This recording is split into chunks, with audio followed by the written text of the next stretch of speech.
Welcome to Narrowboat that James built. Hope you're well. Thanks for joining me. This is all glued overnight, so it's now time to get the clamps off and to offer it up. I need to, today really, I need to put in clean all the edges and get it all good. I don't have the induction hobs yet for this side, but I can clean it all up, make it good, and then start working out all the fixing points. So I've got these kind of recessed nuts that I can put into here and then bolt through. And then on that side there, which is finished and the hole is cut, I can start to put on the first coat of epoxy resin. God, this is heavy. Blimey.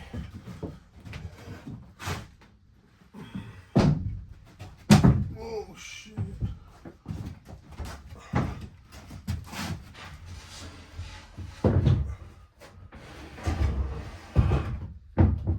Right, the glue didn't quite get into that gap there, so I've had to put some more in, clamp it all up and let that go off for a bit. But I can now turn my attention to this side here. So I'm going to get this finished, get the fixings in. Fixings I've gone for are these. So I'll put that into the worktop under there, work out where they're all going to go, and then I can bolt them in, which would be nice, keep it nice and secure. So yeah, let's do that. I'll clean up this edge first. Right, time to get this sanded back, and then I can offer it up and work out where the fixings go.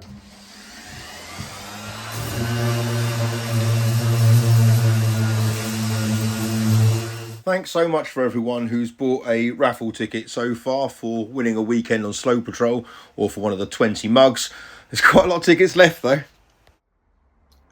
I don't know if the camera's going to be able to pick this out. I mean, to the naked eye you can't really see it, but there is a very, very small kind of dent there.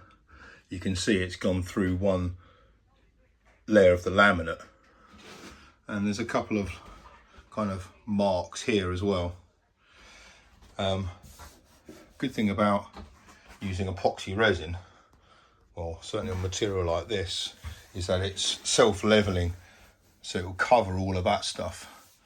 I'm not sure if that's going to be the case on the first coat I put on, which is basically just kind of a base coat.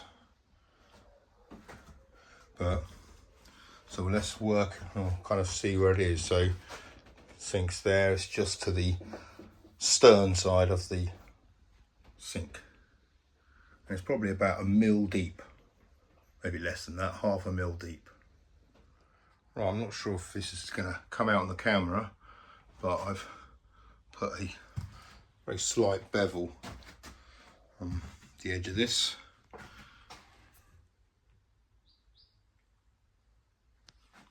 So I think it's, well, we'll see. It's really nice and smooth. It's a really nice edge that is now, all the way along. Right, now I can get the fixings in place. We'll mark them up first. Right, so it's sitting pretty nice and flat. You see, because it's ply, obviously it has a bit of natural bend to it, or natural flex to it. So that's why I need to kind of anchor it down kind of pretty securely. And I need to do it in various points. So some here, some here, some here, and some here. And it obviously needs to be fixed in a way that I can retrieve it quite easily.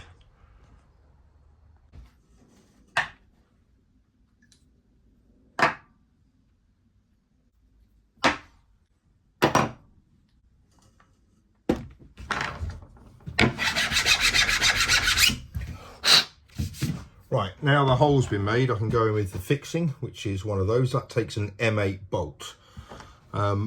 It's got 2 little grooves in there.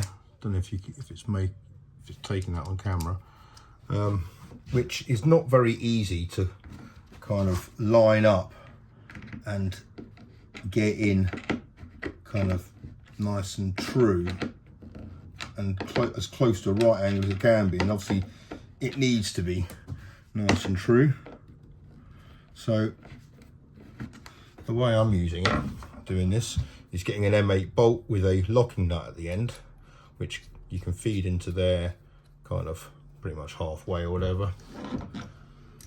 And then you can kind of get it in this way, and I find it kind of easier to line up and to have control over it, how it's going in. And then once it's taken it, get it all the way down to the locking nut,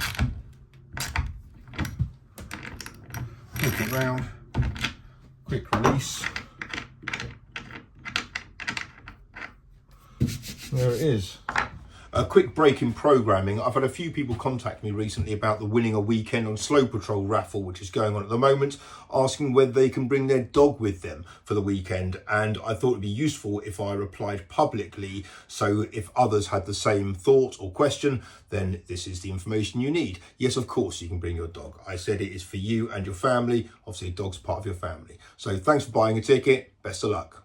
Okay, the starboard side galley worktop has kind of been repaired overnight, so I can now go about trimming all the edges and sanding it back nicely. Okay, all the fixings line up. Happy days. I need to, I think I'm going to use a backsplash. I got contacted after the last video by Johnny from North Kilworth Wharf. I don't know if you remember him, the boss up there, and he said on his new boat, Sophie Serenity, which is beautiful, he says the worktops don't have a backsplash there. I think he's got like quartz or granite worktops, but they go all the way to the back. He's got downlighters under there, and he said it really kind of sets it off. He also said that he watches my videos every morning in the jacuzzi, although I'm not allowed to tell anyone that. But I think I'm going to have a backsplash. I reckon it just sets, I reckon that looks better. I quite like that. I'm not losing any space under there because it's pretty unusable. And then I can obviously put my plug sockets along there, which is what I'm going to need. The only thing is I don't really know how to finish the end of that.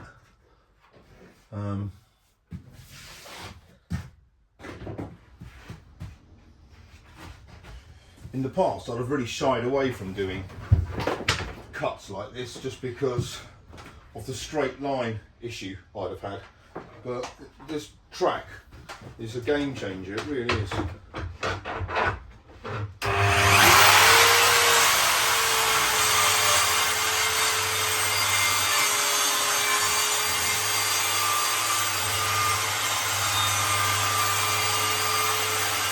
These are the plug sockets I'm going to use, which are kind of, I think they're nickel kind of plated or something, but I think that will look pretty good against the black granite. So I'm going to have one at this end of the galley, like there-ish, so I can plug something in for there, like a Hoover, and one down this end for my air fryer, which might live in that kind of corner. Okay, my first attempt kind of effed up. Really what I want is for that bit there to be level with that, so the new trim can kind of sit against that, but for that bit to kind of go round there.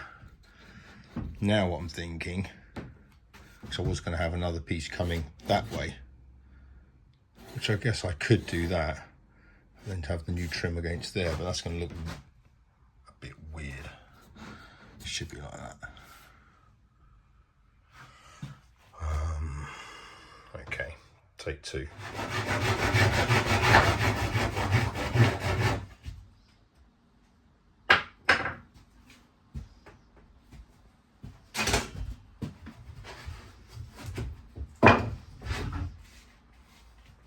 Okay, this is what I've got up to so far.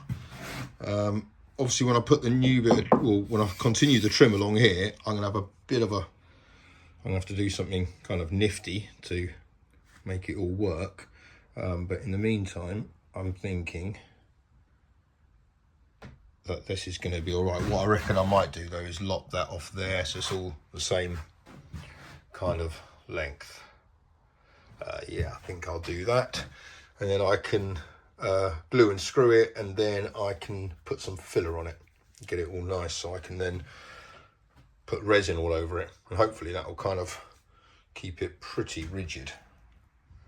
Okay, I'm going to attempt to take off the angle off this piece here so it sits flush against the upper wall. So basically what I need to do is cut down on that kind of angle. So I need to take out that much from the top and go down to there. So it needs to be on that kind of angle. So what I'm thinking is set my track up, line it up with that, and set the angle on the saw. I might just be able to do this. I'm going to give it a go anyway.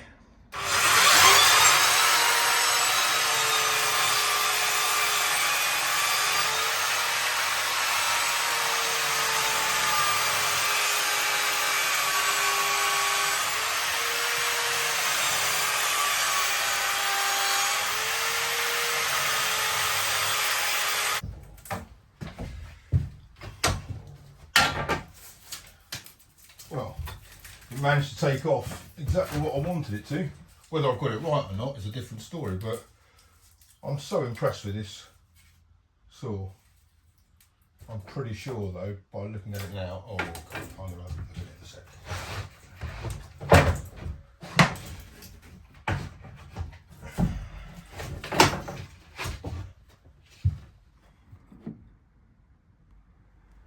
Right, there we go, that's sorted it.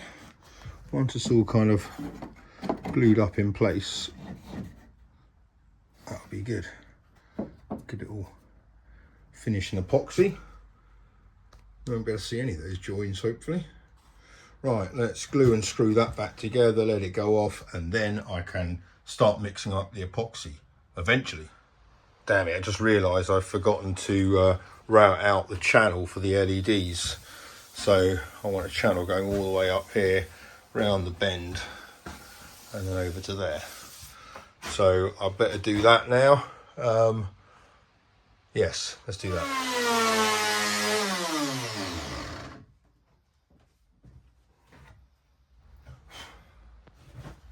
What I wanted was for there to be enough of a lip on that side, so if you were to touch the underneath, you know, it will feel like epoxy all the way around to there. But I'm pretty close to the units. Well, I'm on it, to be honest. Okay.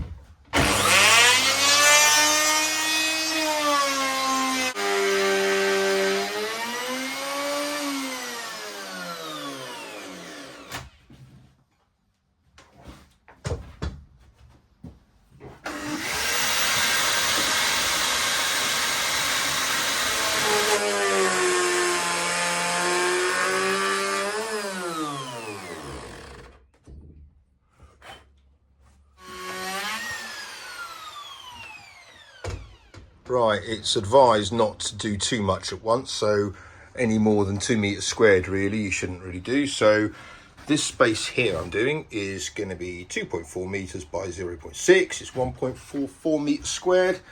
So I'll work out the proportions of epoxy I need. I'm going to do the underneath first. I'm just covering up the holes with some duct tape. Go on with the square piece first, then cut around it. Right, I've just rewatched the video tutorial showing me how to go about applying the first coat of epoxy resin on the underside of this worktop. Quite excited for this, so come on, let's go and do it. Right, I'm setting this up in the bedroom, and I can use various shims to make sure she's level. So we're good to go ahead. All right, resin time. In terms of safety equipment, I need some safety specs and some gloves. I need a couple of jugs for measuring it all out. In terms of measuring, resin's done by weight, so I need some digital scales and some resin. I'm using this glass cast system, which is clear epoxy coating resin, and obviously the way, for those of you that don't know, resin works is you've got resin and hardener, and the catalyst between the two of them makes it go rock solid. Obviously this is clear, so to make it black I've got this jet black pigment, and the kind folk at Glass Cast have given me that. So this is the one I've gone for, Cosmic Black Granite. The reason I've gone for black is because the worktop, the induction hobs are going to be black, so I thought that all makes sense. Okay, so what do I have to do? First off, I've got to work out how big it is, and I have done. It's 1.44 meters squared, so I'll use the measurements for 1.5, which says it's 500 grams of resin, 250 grams of hardener, and 75 grams of black pigment. And then on the main pour, so once this has gone off, tomorrow I'll do the main pour, and it's a mix between the black and a bit of clear, maybe stone, bronze and gold. So I've got all these different kind of shimmers, and they can dye the resin. Right, let's start this then. Gloves. Right, I'm just getting prepared because the stopwatch can start going once the resin hits the hardener. I've got about 30 minutes working time then, so which is plenty, to be honest. All I've got to do is pour it on the back of that and then go on with a brush it all on, and jobs are good. Right, how do these work? These are brand new. Zero it off, do it in grams. Right, I need to cut the end of that bit. Oh shit. Okay, well, okay, never mind, that's that. That's definitely open. Actually, I think I'll change gloves, and should probably give that a quick clean.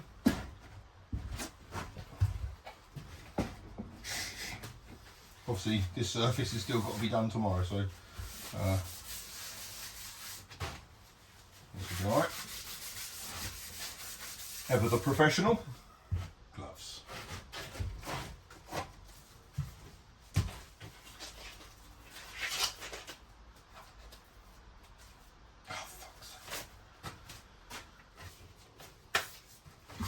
Okay, right.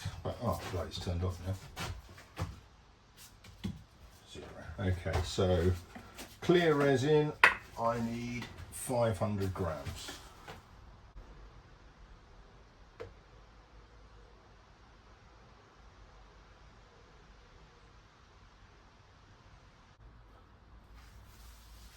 Right, 501. That'll do. It's a bit like baking, you've got to get it pretty precise.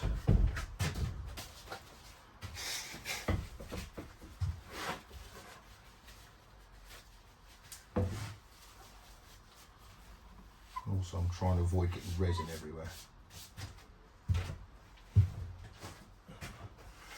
Okay, now I need to go in with 250 grams of hardener and then start mixing.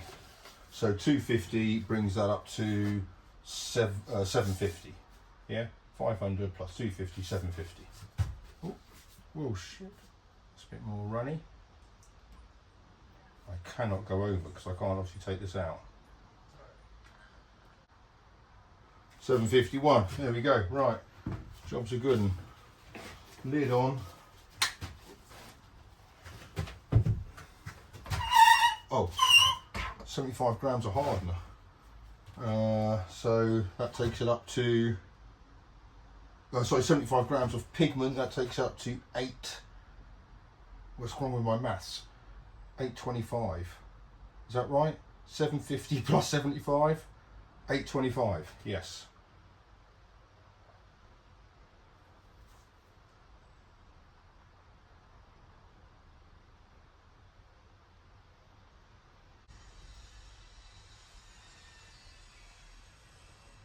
$822.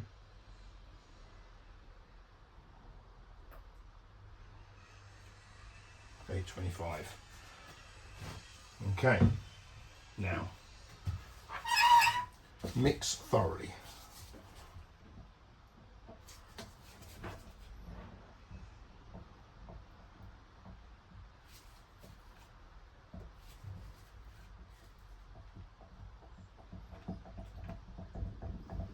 I mean, that has really gone black. That's looking like tar. That's amazing. I should probably put them on. I'm going to scrape all the stuff in from around the sides and the bottom. Make sure all the resin and the hardener and the pigment are thoroughly mixed together. That's what everyone keeps on banging on about. That is the key thing to this. Well, that and having the actual surface of what you're doing level, otherwise it'll all just slide off. Because this takes about, maybe in this temperature in this boat, maybe it's going to take 20 hours to go off. So, because it's kind of self-leveling, if it were to be on the wonk, I'll end up with it all on the floor and none on the underneath of the worktop. So making sure the piece is level, which usually if you're in a workshop is pretty straightforward, but obviously on a boat, less so. I've had to take into the, I've made the assumption that the floor is level, obviously the walls is level, and the boat's fairly well trimmed in terms of its side to side pitch. Obviously boats pitched to the aft, stern down.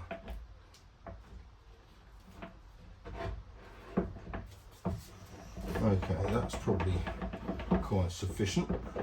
Now, with resin, it is good practice to do what they call double potting, to ensure that all the resin that I'm putting on the surface is thoroughly mixed. So obviously some of the stuff around the edge of this is not well mixed.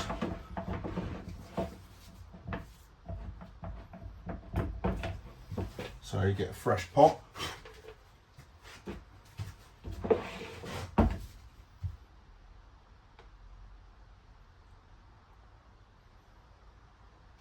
And then I can scrape the side of this, but I've got to make sure that all the side stuff goes into the middle of the new pot.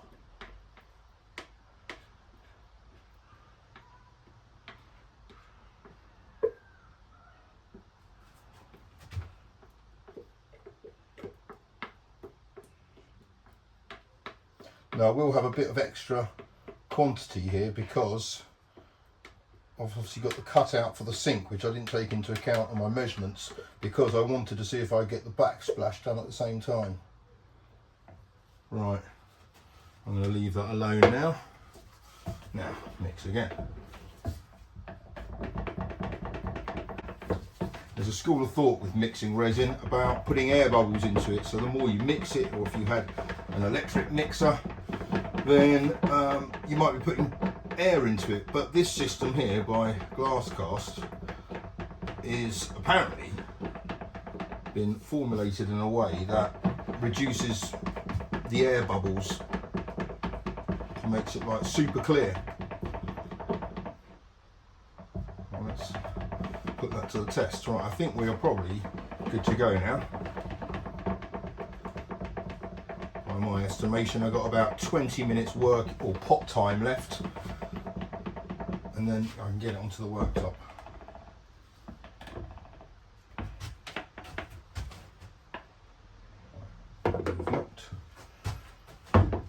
What a mess I've made on that. Okay, another reason why this worktop needs to be level is because of the way you apply the resin. You kind of pour it on. Sometimes it's called a dirty pour because it makes a right bloody mess. So you put a barrier on it using masking tape, but I'm not doing that today because it's just the base coat. I'll be doing that tomorrow, because tomorrow's coat you put on a lot more resin than this, even for the same amount of surface. The reason I'm doing for this, so it kind of builds it up. It might be about a mil thick, the surface of the resin, but on here this is just going to be one coat. on the underneath of this. Right, let's get started.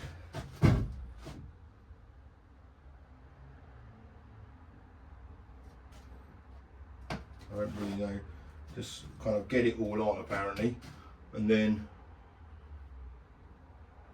kind of get it all level with a brush. I want to go into this groove here that I routed out. Oh shit. That's kind of done that. Whoa. Okay. This is like a really strange consistency. It's nothing, whoa, it's nothing like paint.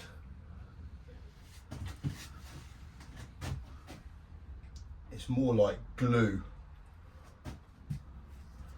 like a decent quality glue.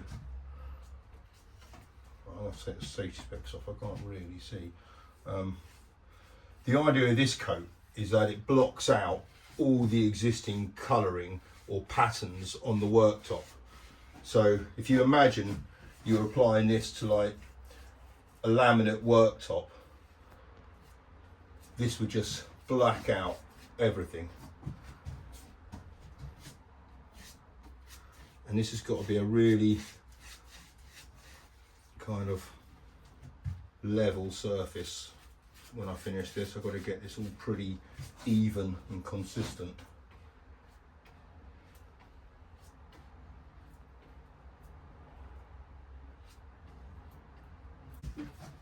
I can't let this set for too long either. And I'm trying not to let panic set in. It doesn't matter if it drops on the floor here. Little drops are going to be alright.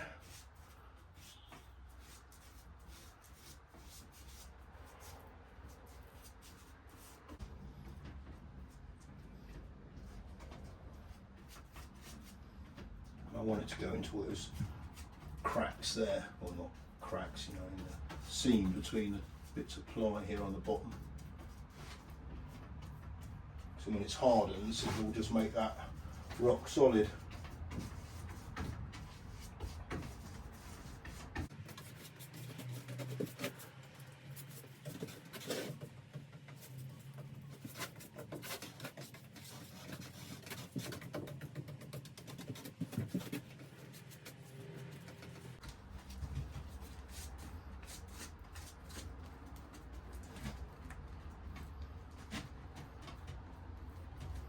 And once the surface tension's been broken by the brush, the resin just kind of flows and finds its own level.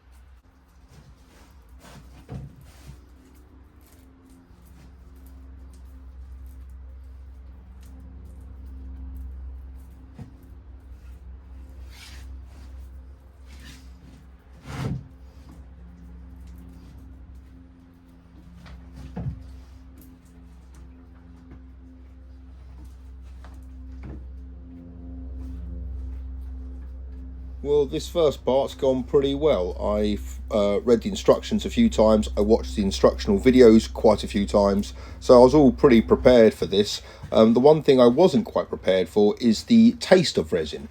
So this was the moment that I did the stupid thing and put the brush in my mouth. So I had a free hand to pick up the splashback, which I still can pick up with one hand. So I can still taste resin now. So there's a little tip for you. If ever you're using epoxy resin, don't put it in your mouth.